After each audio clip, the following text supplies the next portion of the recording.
Welcome back to Coffee and Grace, your new weekly destination for thoughtful connections and brave conversations. I am your host, Dee Kendrix, your grace warrior, your culture strategist, and I have got a lot on my mind. Let me grab my cup for a minute because it has been a week. I feel like it's been a long week in social media, in the press, in my life. And there's a ton on my mind, and I almost wish I could just record for 7 hours straight and create 7 segments so that I can brain dump, but I can't. So I'm going to try to stay focused.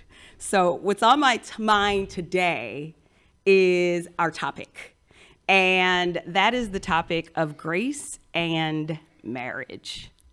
It is a loaded topic. Number one, it's loaded because I feel like grace alone has a million layers. Marriage alone has a million layers. Like if we just stop for 5 seconds and talk about all of the different ways in which human beings have emotions, thoughts, and perceptions about marriage, what they consider marriage, whether they think it's a real thing, whether they think it's, some prehistoric opportunity to put women and men against each other, whatever it is, right? When we think about the fact that there's all those layers, and then we take those two entities within themselves and put them together, it's like, where do we even begin?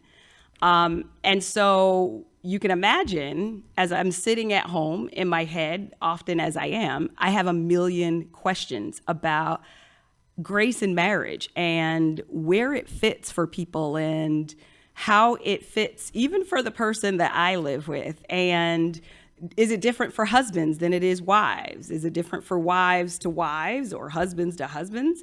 I don't know. Is it a different notion before you get into marriage? Does grace look different in engagement or courting? First of all, does anybody still court? I don't even know if that's still a thing. But I just want to have the conversation. I want to start the conversation. I don't know that we can end the conversation today because there are so many layers.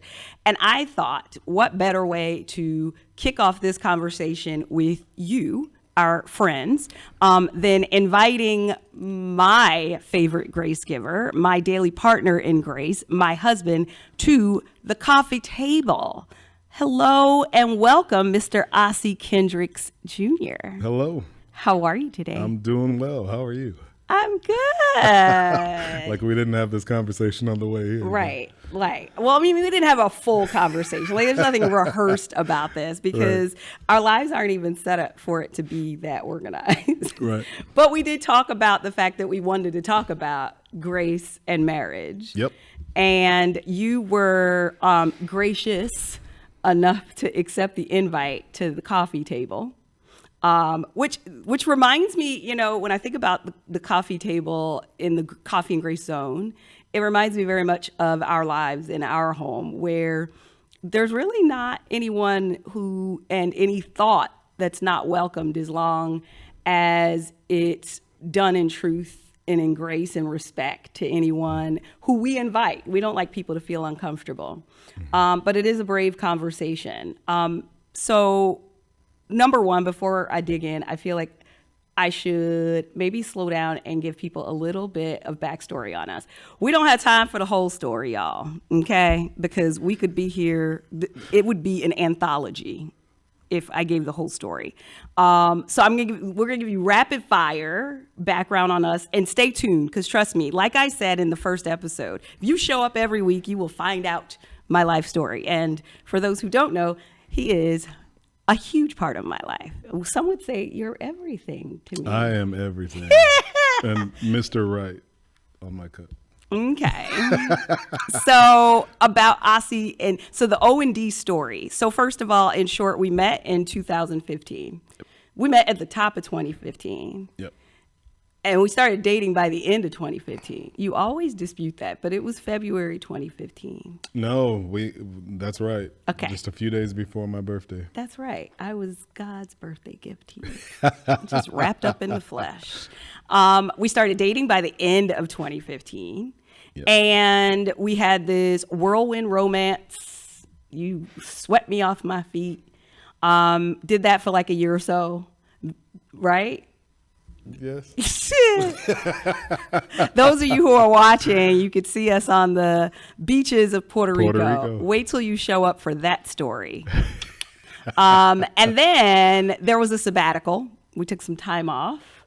And then there was a reunion and then an engagement. And now we's married for now a little over a year. We got married New Year's Eve 2019. Before Corona came to try to kick all of our asses. Yeah. We got married within 5 months. Within 5 months. Yeah. That's a whole... Remember the conversations we had, and I was like, we should just go to the courthouse. Because I don't know if we're going to make it through all of these 5,000 decisions. And me saying we're not doing that. You were not having it. And I'm glad that you weren't, because it was a spectacular experience. And I don't even just mean the wedding, but even our journey to the altar in the 5 months of whirlwind haze that it was. I wouldn't change anything about it. Like, it was the most fun, the most excitement, and here we are. Yes, every New Year's is a party. Yes, and we had a party this New Year's. Exactly. I mean, for those listening, COVID-friendly. It was a COVID-friendly party. We invited the very few that exist within our bubble. We over-decorated our house. We were masked. And yeah, there was a dance floor, there was glass, whatever, whole nother story. Right. But when we think about our topic, let's get into it, right? Sure. Let's dig into it. Grace and marriage. So I'll start off by saying, Ossie, when you think about grace and marriage, the topic itself, what does grace in marriage look like to you? A number of things. It starts with words, whether it's the power of words or words have power, essentially, and being mindful of how things are said. Letting go. I think it's huge to, when you look at the easiest way to give grace is to let things go sometimes. Let's pause there for a minute, because that's big. Yeah. So the easiest, say that to me again, the easiest way to show grace in marriage is to let things go. Yep. The easiest way to show or give grace is to let things go.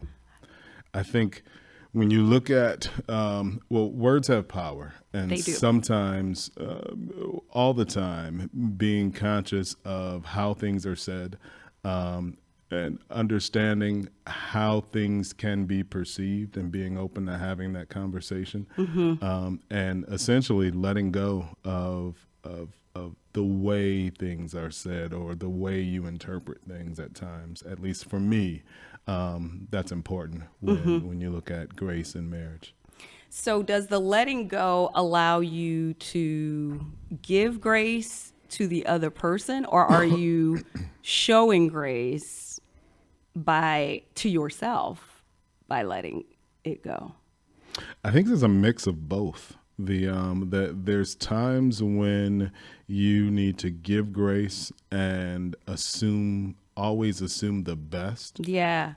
In a marriage, and there's times when you need to accept some grace for the way something could have been interpreted by your partner, as you didn't mean it that way, as they didn't mean it that way, and just being able to know that it's not that serious at that time. I remember when on our wedding, your matron of honor, Felicia, had this. She gave a speech at our reception, and she was talking about small things, and it doesn't matter. And sometimes when we get into conflict or disagreement, the realizing that it doesn't matter. And the overall scheme of things, that I don't have to win this battle, or you don't have to win this battle. Right. No, because we can move on. That's so transparently, right? That's hard for me. I'll say us, but we'll talk about me. It's hard minute, for us, right? That's safe. And for those listening, to be specific about what part is hard.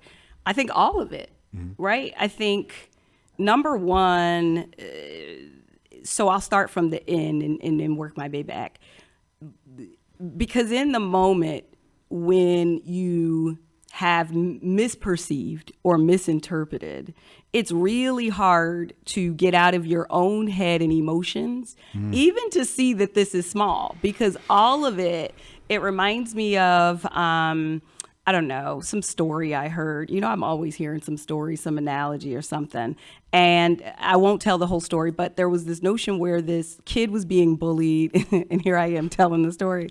So anyway, this kid was being bullied, and, you know, the dad bought him a telescope, and he came home, and the kid had the telescope the opposite way, and he's like, "You're looking at it wrong." And he said, "No, Dad, because if I look at it this way, I see exactly how small the stars really are, and they feel more attainable. They feel more reachable." And so for me, I think in moments where you're offended, which I think is so easy in marriage, and I think in relationships in general, there's this period of time between offense, intentional or unintentional. I found in marriage that most of the offense that takes place, 80% of the time, the other person has no clue that they've offended you. And 90% of the time, they have no clue why and how they offended you. And so there's this window of time between feeling offended and reacting, that you have this window to decide, I'm going to extend grace and I'm going to assume the best. Right. I think the hardest part of that in the moment is getting out of your way. Meaning you're in oftentimes when conflicts happen, words cut. Yeah. And at least growing up, the opportunity for me was to express words that cut also, still cut back. Why was that? Growing up and having times where you were bullied and feeling as though you had to win some or win them all, literally. So you were bullied in school that was my opportunity. You know, let's pause there for a second though, because I think you hit on something, because I was bullied in school as well. Like, I still can't talk about it without getting choked up. Like, I could remember having battles with my mother through junior high school, and I'd say up till maybe ninth grade, because by 10th grade I had found myself and you couldn't tell me nothing, right? But between 6th and like 9th grade, I was horrifically bullied. And my mom thought that I just had a truancy issue, but I was too ashamed to tell her, like, I don't want to go because I just can't take it anymore. And at the time, I didn't have the wherewithal to fight with my words. I internalized it, and then I typically implode at some point on someone. And then as I grew out of it, I grew out of being so easily affected, but what I didn't grow out of was what it felt like when I felt like someone was picking on me. Sure. And I wonder if there's some connection to how we not only interpret, but our capacity for grace tied to our childhoods and what that looked like, our relationships with our first formative relationships with friends, with siblings. I mean, truth be told, I think there's no more traumatic childhood experiences than with the people in your own house. Sure. Well, I'm a believer that there are pivotal moments in life that affect change. So affect you and affect change. And those are generally around 6, 12, and 18. And I remember my bullying phase was a little bit before yours, maybe 4th through 7th grade. Okay. And I think by 8th grade, I kind of got into my swing and figured out how words can cut and began I think my friends and family in high school will say that you weren't necessarily a bully, but you always had a comeback. Yeah. And so I think once I got into marriage, I had to unlearn a lot of that, and agree that there is always a time and place. And I don't always have to, it doesn't always have to be that time, or that place to express something that could impact the situation or put a dark cloud over the conversation, even more so than kind of the heat of the moment that you're in and trying to work through a challenge. And so it brings up, and I think it's a whole nother future topic, maybe two, because I think one of the things that we're uncovering is what you walk into marriage with as far as emotional baggage, not even just relationship baggage, but emotional baggage about how others perceive you, will show up in your marriage. And I think that's why I'm a huge proponent for counseling and therapy. Sure. Because although I'm not perfect, as you would attest, don't agree too fast though. I can only imagine what kind of foolishness you would have to deal with if I didn't have my stints of healthcare, mental health care, which, by the way, in my household, I love my family, but was discouraged as I was growing up due to our culture, not just because my family were bad people. My family loved me more than the world itself. I'm beyond certain of that. But I can remember going through traumatic experiences. And, I talk about often how I grew up with a world split. Our house was in a very suburban area. And so my high school, my first high school and most of my schooling, I was the minority as a Black child, which I didn't mind because I think, truth be told, it makes me very culturally flexible today. But at the same time, the people I spent evenings and weekends with, I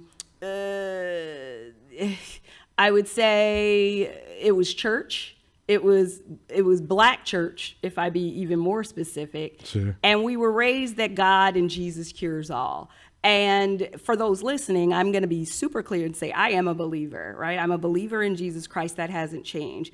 What has changed and has evolved was my insight into the difference between doctrine and relationship with God. And so when you grow up sometimes in Black cultures, or I think in any minority culture, and I don't like really to use the word minority, but I'd say any ethnic culture, there's a bit of a stigma with getting help and even talking to somebody. I can recall growing up and being told, when you grow up and get married, don't tell nobody your business, and what happens in this house stays in this house.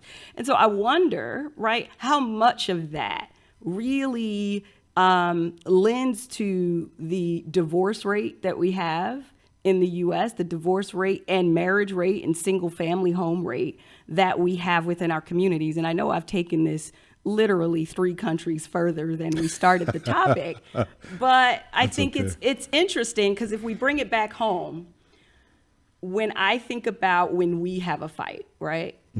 Honestly, and we can use an example. We had a big one on Friday. Yes. We had a big fight. You're still here with me and you love me, but we had a huge fight.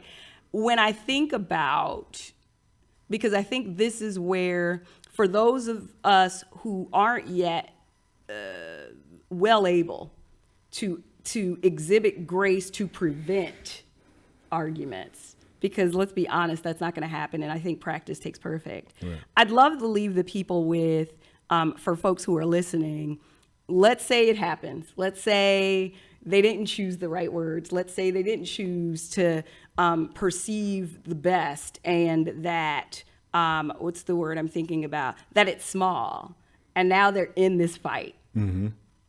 What does grace look like on the other side of, number one, disappointing your mate and disappointing yourself because you behaved in a way that you know was offensive?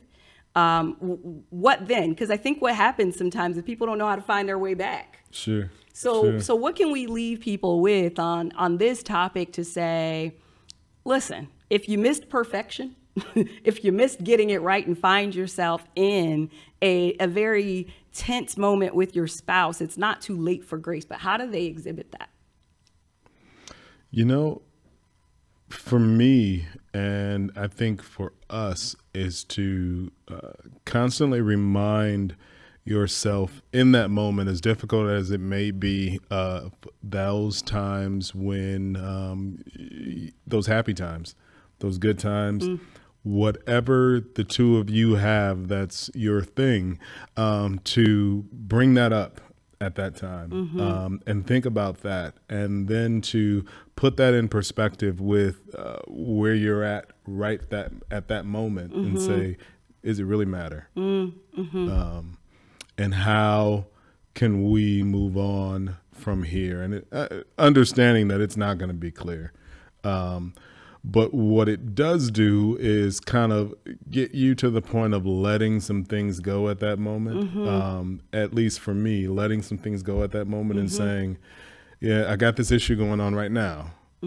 But I remember last week when we were in Puerto Rico, and maybe Puerto Rico's not a good example, and you'll talk about that as the show comes. I call it, folks, Puerto Rico get in. When we were sitting on a beach and basking and being friendly and having fun. Yes. To remember those times Yes. and those moments, and figuring out a way as a unit to overcome that. I love that. And I'd add that for me in those moments, it really is my self-challenge to get out of my own way, which is kind of how Ossie started the conversation. That in that moment, it really doesn't matter who was right and who was wrong and who should give an apology. That's grace, right? Is that at the end of the day, I remember that I love this person and they love me. And what's most important is that I want to be on the other side of this. And that I can't see my way on the other side together with him until I at least get out of my way of getting what I think I need is most important at the time. Yep. And so when we say it that way, it almost sounds like the key to grace in marriage as a starting point for this conversation, because I feel like we could probably have a dozen conversations on this topic alone, but that the starting point is first for grace to move you out of the way for the sake of you. Right. Right. And knowing that you won't know what that means until you're in the moment, if you will. Yes. And the challenge is when you're in the moment, in being reactive or responsive to that moment that you need to get out of your way. It's a struggle. I'll be the first to admit that. I remember we had an argument, maybe right after we were married or right before. What? And I thought we didn't fight for like 5 months. Or I'll just. And didn't we have COVID? How did we have time to fight at first? We were dying. Oh, we were arguing Literally. during COVID because someone wouldn't let me do certain things. Okay. But I remember and I lost my train of thought. I'm sorry. It was my fault. It was my fault. Me and all my sub commentary. We had a fight during you were saying. Yes. We had a fight during some situation. And I remember you had brought up the topic of grace. And at the time, I'm heated thinking about the argument that we're in the present sense. And you were like, I need some grace. And I was like, what is that? I don't know what that I can recall that distinctly. What that is. I'm very textbook. And it's like, I don't remember reading that. So help me to understand. And, I remember that. You know, once you explain that to me, yeah. Then I started to do my own kind of soul searching and identifying what grace is, and began to offer and accept that as well. So, and you're most welcome. You've been a quick learn because I think you were gracious to begin with. I think knowledge is power, right? And so when we give language sometimes to something, we then intentionally know, how do I leverage this muscle?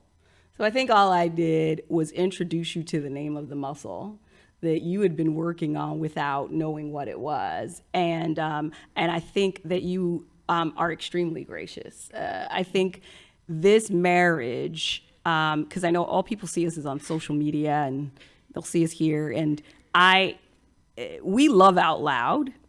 And I think I'm probably way more private than you are. In the fact that I don't always, I am. I typically can go, like, I don't have to share a lot at all. But yeah, I see your Facebook message today. But here's what I'll say. It's sharing. It is sharing. But I will say that you saw, so my husband's referring to a message that I posted because I snapped a picture of him gifting me just because. And so that actually pulls me to my point that I have learned that, number one, my original point is that I think I'm only comfortable posting that much because I know that what people will see is what really is. Sure. And it's not perfect by any means. Right.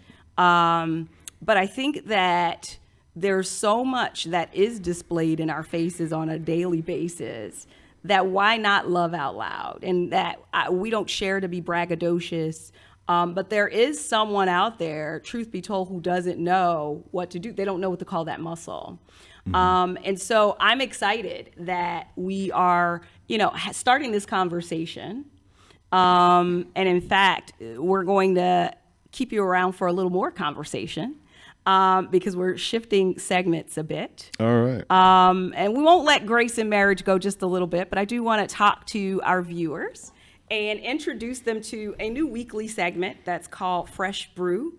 And it's kind of a what's brewing now. So those of you who know me and who may not know me, what I will tell you is I'm obsessed with current affairs and social current topics. It's very hard for me not to want to dig in, primarily because I have an opinion about everything. And so I'd love to make sure that every week when we come to talk to you, there's a way that we're talking about, hey, based on this topic, what's currently brewing that we can dish on. Let's go. So let's dig into it. So the current brew for this week is there's an article in the news about Russell. What is Russell's last name? Wilson. Wilson, thank you. Russel Wilson and Sierra, who doesn't go by Sierra Wilson. She just somehow goes by Sierra. And Russell says, Russell says, I think it was in GQ, that his biggest fear is losing Sierra. And I will tell you, there was so much response and backlash to this comment that quite frankly, it threw me off. Yes, it's a strong statement for, I think, any human being to say that their biggest fear is losing any human being. But I thought it was even interesting that most of the response was from men saying he's corny. They said a lot of other things, but I try to keep this show at least PG-13, so I won't go into what they said. But essentially, it was he's corny, he's a sellout, that's whipped behavior. So I say, Mr. Kendrix, what say you about that? Well, I don't know if a couple things. I don't know if it's corny per se, and I'm confused with what you'd be selling out of by professing. But what I can say is when you as a man have found your good thing, there isn't anything that should take you away from that. And what that means is when on the day that we were married, we both made some vows. Yeah. And those vows were to serve, honor, protect, all the things, loyalty. I even said obey, and defend. And I remember when we were dating, we took the trip to Miami. Oh, I think that was our first trip, it was. celebrating Miami was your a birthday good at trip. that time. It was my birthday. Yep. We took a trip to Miami, and we were walking through an artsy district, and it was in the evening. It was night. party night. It was party time. Yeah, it was, and we had stopped in a venue, and I remember there was like a threesome, two guys, two ladies, and one guy, and Whoa. there was some sort of, I don't know if it was a push or whatever the situation was, and I remember I immediately jumped in front of you and this young lady and was like, no, we're not going to do this. Yes. And we'll go and remove ourselves. But at that moment, I was excited to be able to honor and protect you at that time. Even that early on in our relationship. Even that early on. And I think that was a pivotal moment for me in the course of this journey to the altar, if you will. In what way? Tell us more about that. Number one, so you already told us what instinct kicks in. Mm-hmm. But why did that instinct to protect kind of signal you to say, how did that feel different than any other journey that you had before me? That's a loving way to put it, journey. I'm not saying that it felt different, because all of them were journeys in their own right. But I think in that instance and this relationship, it was my opportunity to honor and protect you at that moment. And so I stood up for that. That was my cause or my calling at that time. And when I look back on that moment, that was the kind of the pivotal time when I saw something in you that I hadn't seen in the other journeys that I had and said, she might be the one. I'll keep her around for a little bit longer. Just a little. We'll have this sabbatical. And see how this works. So what's interesting to me about that is I can recall that very moment. And for those listening whose minds are still twirling, he ain't talking about that kind of threesome. We were outside, I promise you. It wasn't. It was outside. It was late at night. Words outside. matter. I get it. I just want to clarify. And there was 3 other people. There were 3 other people. I could hear the wheels grinding because if anyone else's mind is like mine, unfortunately. Right. But I can remember that moment. And I remember, it's so common that late at night, everybody's trying to have a good time. And some people, their version of a good time with alcohol looks different than others. And I can remember that moment where you did kind of ensure I was safe. And it was in such a matter-of-fact way that for me, it was clear. And that was the moment a light bulb went off to me that said, oh, I'm safe with him. When he's around, I'm safe, right? Because, don't let the Long Island fool you. Okay, I'm every bit Bed-Stuy. And so as you see when we walk down the street, like I don't have time to be caught up sometimes in the lovey-dovey. It's like, is the car's coming this way, the car's coming that way, and is somebody trying to run up on me, right? Like I don't sit with my back to a door in a restaurant, all the things. But more often than not with you, I'm able to be with you out and about and know that I'm safe. And that clicked that moment for me. And that moment became, how would I say, that is when, that's when the sauce thickened for me. Because then it started layering as something I didn't want to lose. Right? For me, that's what added value in relationship looks like. Nice. So I've got a question before we kind of close out here. Okay. If you, in your marriage, not my marriage, but your marriage, if you in your marriage could snap your finger today or a wand and change anything, what would it be? Change anything? Anything. No judgment zone, because this is the coffee table. Sure. So we're talking about your marriage, not mine. Sure. Sure. If I could change anything about my marriage, off the cuff, it would be if there was a roadmap that identifies what I needed to do at those difficult moments, I would love it. If there was resources that I knew in advance that I needed, I would love to have had that, or love to have that.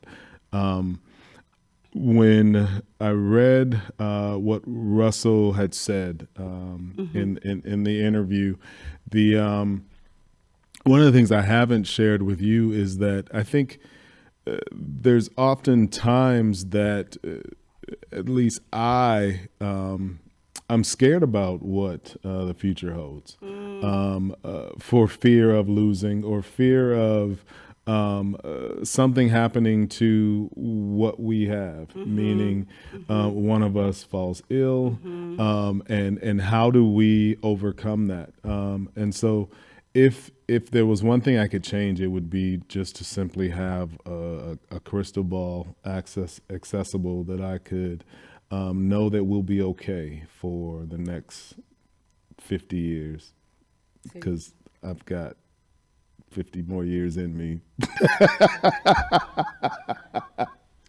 I'll be a century old, but about 50 more years in me, so that we will celebrate our 50th. Do you know how old Melchizedek and Moses lived too? So I'm gonna resist the urge to get choked up, because I think, for a number of reasons, that hits me a certain way, right? It's not everyday conversation that we have. I probably see the other side of it, because you can be a helicopter husband sometimes, right? In all the right ways, right? Where sometimes I might think, like, he does know I knew how to drive before, right? I know I don't drive much with you, so I will give you that credit. But, right, that I'm going to be okay, and that I'm not as fragile as this mug. And I know that you do it because you love me, and you want me to be safe, but it gives it different meaning, right, when that's the case. And it's funny, because I will tell you that I don't know if it was during engagement or the clock struck midnight on our wedding day, and I became alarmingly concerned every time you left the house. Like, alarmingly. Like, I probably drove you bananas, I'd say our first 6 months of marriage, texting you, like, where are you? The Whole Foods is literally around the corner. How long is the line? I mean, you've been gone for a whole 20 minutes. Because I'm just, this fear consumed me that something's going to happen. But it's funny you should say that, because I read an article, and I'm always reading articles. And Ben, our lovely tech producer, don't worry, there's no picture for this. This is off the cuff. As I break the third wall here. I read an article that said that fearing what could happen to the other person versus what can happen to the relationship is a sign of relationship depth, growth, and maturity. And that it is actually very natural for people to begin to have dreams about the other person being harmed or killed when they either get engaged or move in together or get married. And that's really just a signal of the fact that you've shifted from trying to control this unit to just wanting to be in it. And now you're invested in this person. So it actually sounds like our fears are well-founded. Right. And the fact that we have matured to a certain point. That's good to know. Yeah. I'll share it with you to know. when we get home. I'll tell you where I found the article. Thank you. You're welcome. This was fun. It was. This was amazing. And thank you for not only coming to participate and show up at the table today and bringing all of your wisdom, because people love them some Ossie, but thank you for even believing in me and believing in and just the immense amount of support that you give for me to help host this space. Like, I feel like we host this space because there's not an element of the Coffee and Grace Zone that my husband does not help to curate and doesn't create space at home for me to be able to do that. And so I hope that you enjoyed our conversation today. Again, this was really about starting the conversation around grace and marriage because it is an enigma, right? It is such a well of places that we can go. And in fact, before we close, I'm going to turn back to Ossie. I feel like we should do this more often. Sure. I think now that I've gotten over the jitters, you're more so the outgoing in front of the camera person than I. But now that I've gotten over some of the jitters, sure, I'm up for it. As long as I get to invite, or we get to invite, some of the people that we have talked about during this. You want to bring friends episode. to this party? Yes. Okay. So you heard that, ladies and gentlemen. My husband, Ossie Kendrix, has committed to coming back to the coffee table on a regular basis. Maybe we do a Coffee and Grace monthly marriage edition. Ooh, and we bring good. our friends. That's good. You like that? Yep. All right. So now you can't miss a week because you don't know when the marriage edition episode is going to air. How about that? So it's time for our last sip. And I want to thank all of you for joining us and participating. I certainly hope that this started the right, brave conversations and thoughtful connections in your homes. And in fact, I challenge you to bring your friends or significant others to your coffee table to start pondering around the intention of grace and marriage and relationship. As always, I'll close with a final sip thought, and I'll remind you from previous episodes that this is the portion of our time together that I ask you to save one last sip for, because it's what separates us, but it's what's going to connect us until we meet again. And this week I decided it's not a deism, it'll actually be a quote. And I intentionally picked a quote that I saw from one of my husband's favorite public figures, but it seemed like it was poetically made for this moment. And that is, Damon John said, "Every single time I failed, I started to finally learn what I needed." Failure is where your biggest lessons are learned. And when I think about grace and marriage and our conversation, I think about fear of failure being the biggest enemy of grace in marriage. Fear of letting the other person down, fear of losing them, fear of them thinking something about you that they may not be thinking. And fail fast sometimes in marriage, in situations, so that you can learn the lessons that are going to have you have more wins than you have room to share in an hour. Until next time, until our next topic, until our next sip, thank you for joining Coffee and Grace. Thank you for joining the conversation. It was such a privilege to have you. We hope that you would keep joining the conversations. Meet us over at our social media, where there's always a Coffee and Grace conversation happening.